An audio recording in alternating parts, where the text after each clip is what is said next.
Hello everyone and welcome to Creative with Chanel. Susan recently hosted her third version of the webinar From Fashion Windows to Actual Garments. In this webinar, she takes garments that she's seen in fashion windows or maybe a magazine clipping during her travels, and then she analyzes the pattern and brings it over to Garment Designer to pattern it.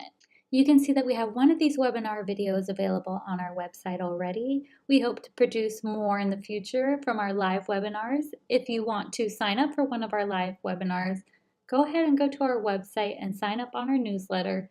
We send out a newsletter at the beginning of the month to let you know what webinars we'll be hosting. So what I'm going to do today is combine the same concept and use Pinterest and Garment Designer to create a new pattern. Chanel does have its own Pinterest page, so be sure to check us out. What I liked about Pinterest is that it has a lot of different patterning tips, a lot of different projects you can try, but you can also view it as your own window shopping. You can make your own boards full of the projects that you want to try or garments that you like and that you can analyze later. In Susan's webinar, she usually goes through a few things when she sees something she likes in a window.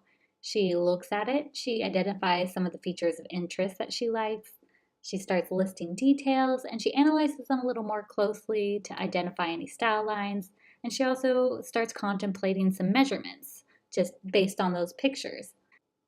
Some of the pins that I've been seeing on Pinterest actually are taking the guesswork out of the measurement portion of this.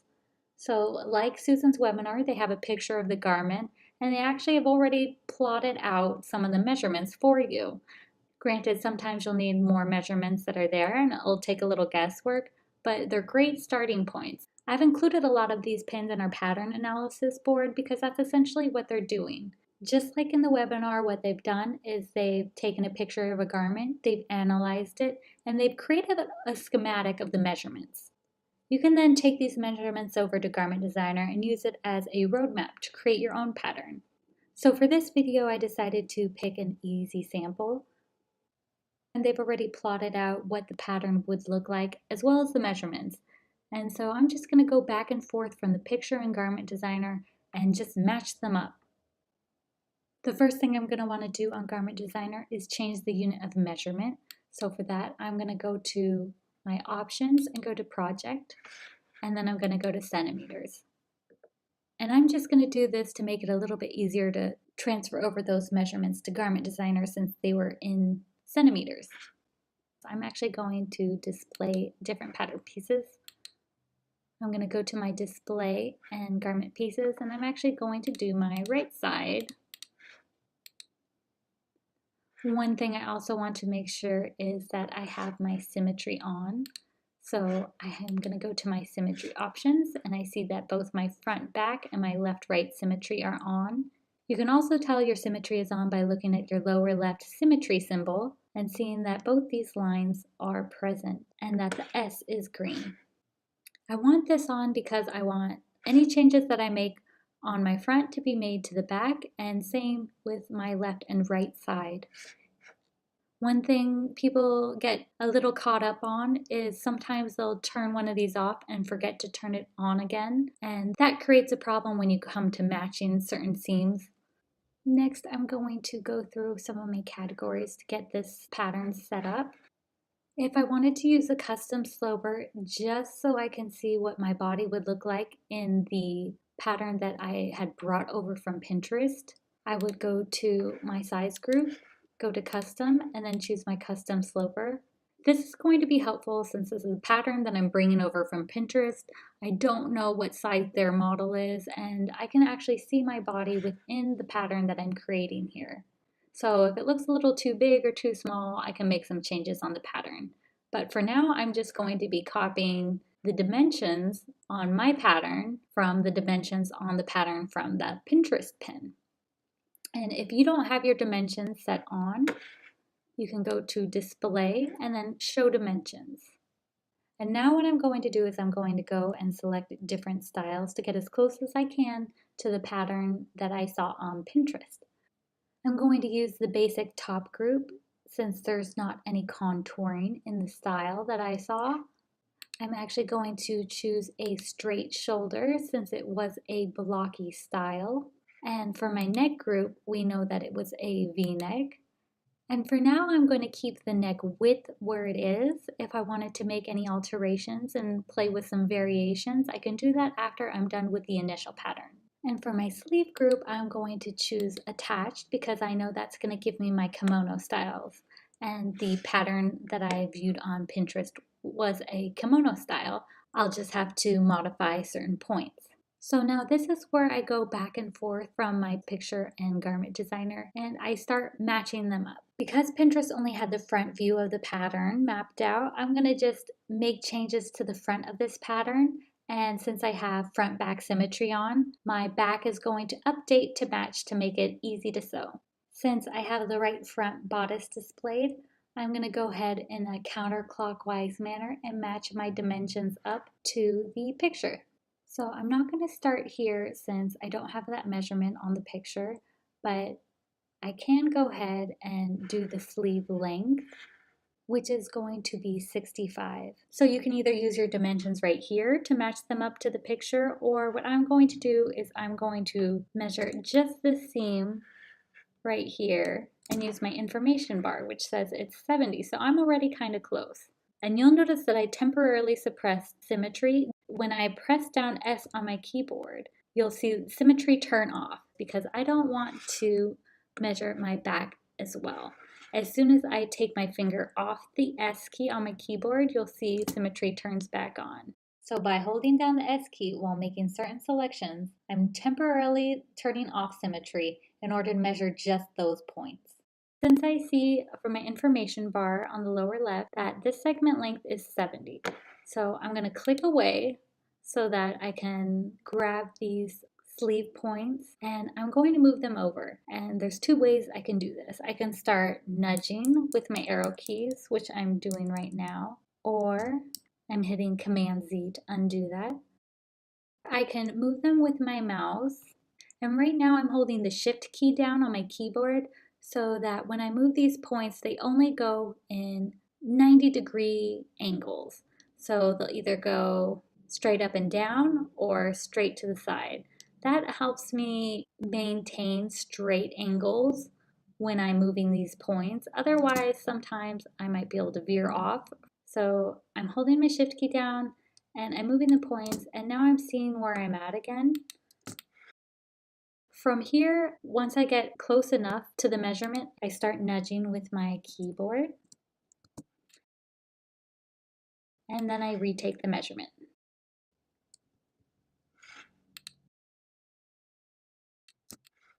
Perfect. So I have 65 for my arm length, just like my picture. And now I go to the next dimension, which is this one. On my picture, it is 18, so I'm going to need to move this down. And I like to scroll through and see how many points are in the style set. And I know from this I'm probably going to want to just grab the one right there. And I'm going to hold my Shift key again and move this down until I'm a little bit closer to 18. And from here I'm going to use my keyboard and nudge it to 18. And from the picture for this entire measurement on this side, what I'm going to do is add up the measurements from the center front of the picture. So 20 plus 25 plus 45, which is going to be 90. So for the garment length, a pretty simple way to measure this on this particular pattern is I'm just going to click in the middle of this garment and it's going to show me the height. And right now it's 64.2 and what I want is 90. So what I'm going to go do now is I'm going to lengthen the garment to match 90. So I'm going to select my points again. And now I'm going to hold my Shift key and start moving these points down and then remeasure again. I see my height is 76.9. I'm going to keep going.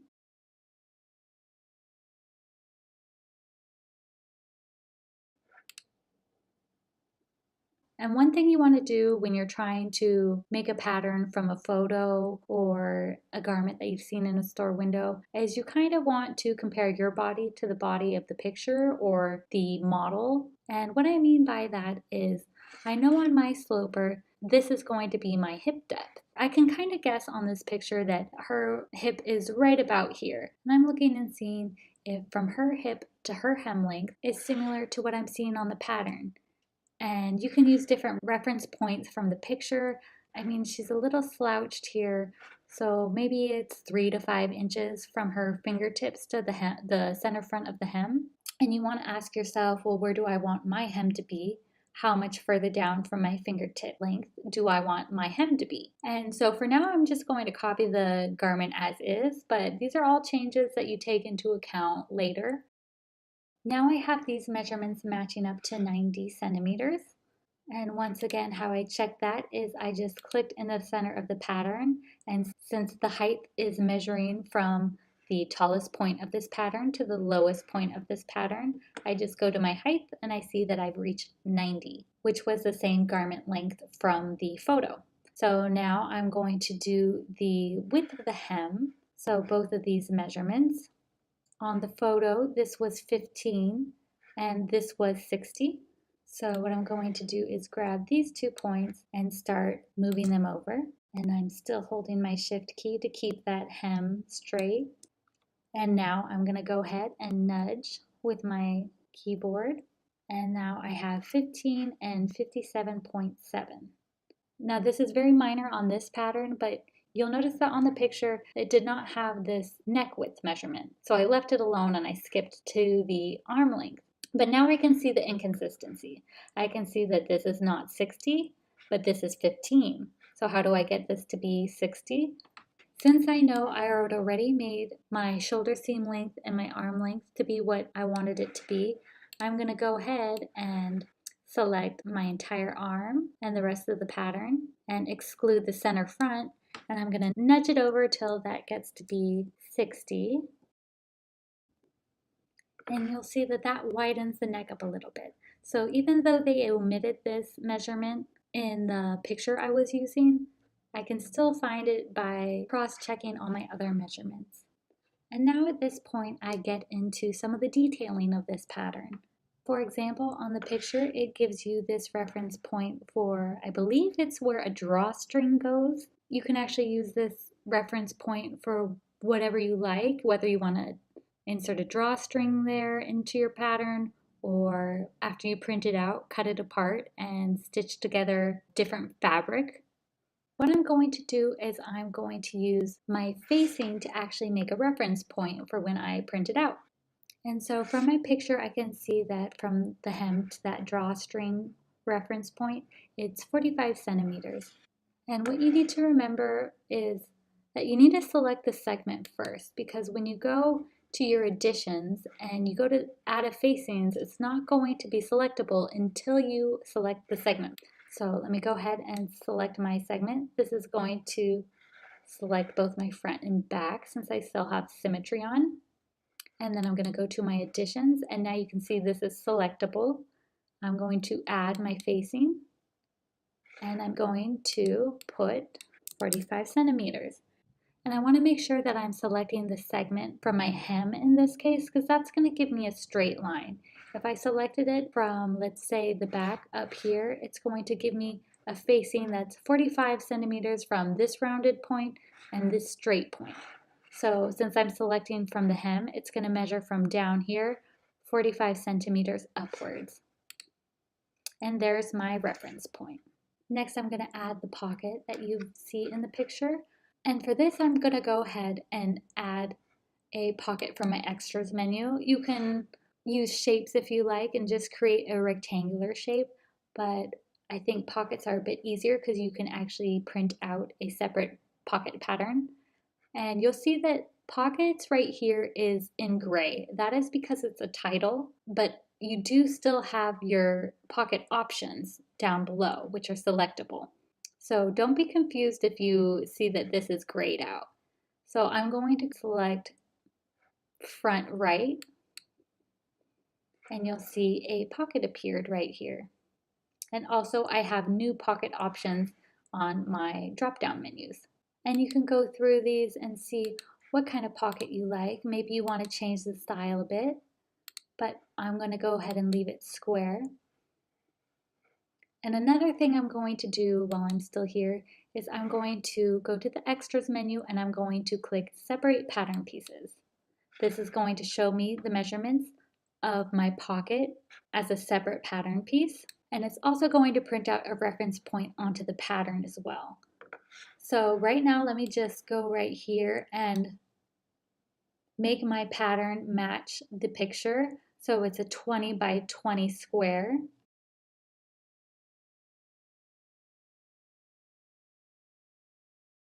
And now that I can see that I have the correct measurements on my separate pocket piece, I'm going to go temporarily and uncheck separate pattern pieces.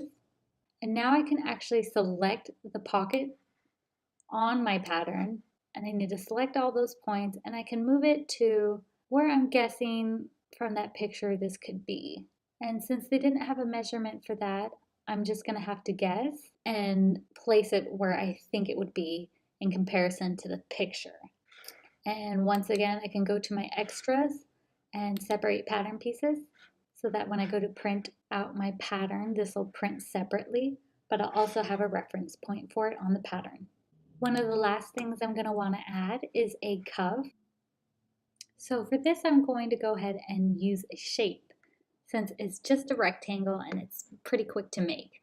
So I'm going to go to my extras and then I'm going to just choose shape 1. And you'll see that a new shape pattern piece appears here and we have new shape drop down menus.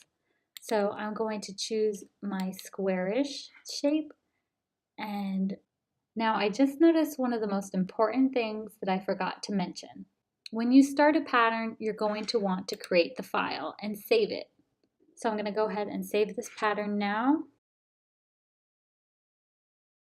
And what I should have been doing is saving it consistently throughout this pattern making process. And now what I'm going to do is match my shape 1 to the cuff that's on the Pinterest picture. So I'm going to want to make the width be 10.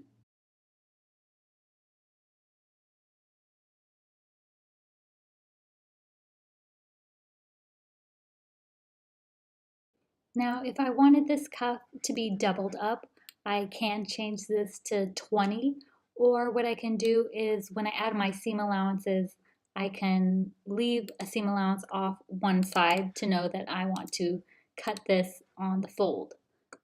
From the looks of the neckline, I might be using a facing to finish this portion.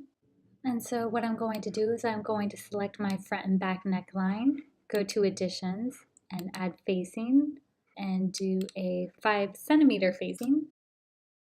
So now you have a facing line right there as a reference point. And if I wanted to add a hem, I could go ahead and select the hem of the pattern and go to additions and add hem.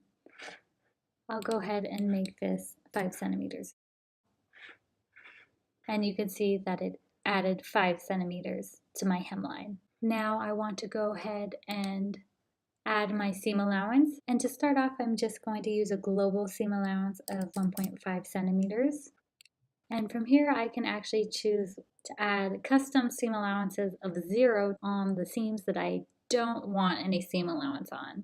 So for example, on my center fronts and my center backs, I'm going to cut these on the fold. So I'm selecting them and then going to additions, custom seam allowance, and I'm going to set these to 0. And like I said, I'm going to cut my cuff on the fold. So I'll go ahead and select one edge of that cuff and go to additions, custom seam allowance, and set it to 0. So now I know when I print this out, I'm going to be cutting the cuff on the fold. This also makes me realize for this shape that I need a front and a back to this cuff. So now what I'm going to want to do is instead of 18, I'm going to want to make this be 36. So let me just fix that really quick. And there. Now I have the front and back accounted for on this cuff piece. One final thing I like to do before I print this out is I do like to cross-check myself because sometimes I might leave symmetry off. So just to save myself from some heartache later when I go to cut this out of my fashion fabric, I go around and I just make sure all my segment lengths match up to where they're supposed to. So my back arm length matches my front arm length. My front side seam matches my back side seam. And with that, I'm going to go ahead and display my final pattern, scale it to full scale. I just use the shortcut Command 1 and display my print preview. And keep in mind, if you have any facings for your pattern, you're going to want to reprint those pages out to use as the pattern pieces. Thank you for watching, and I hope you guys have fun making your own project. For questions, please email us at info@coachanel.com.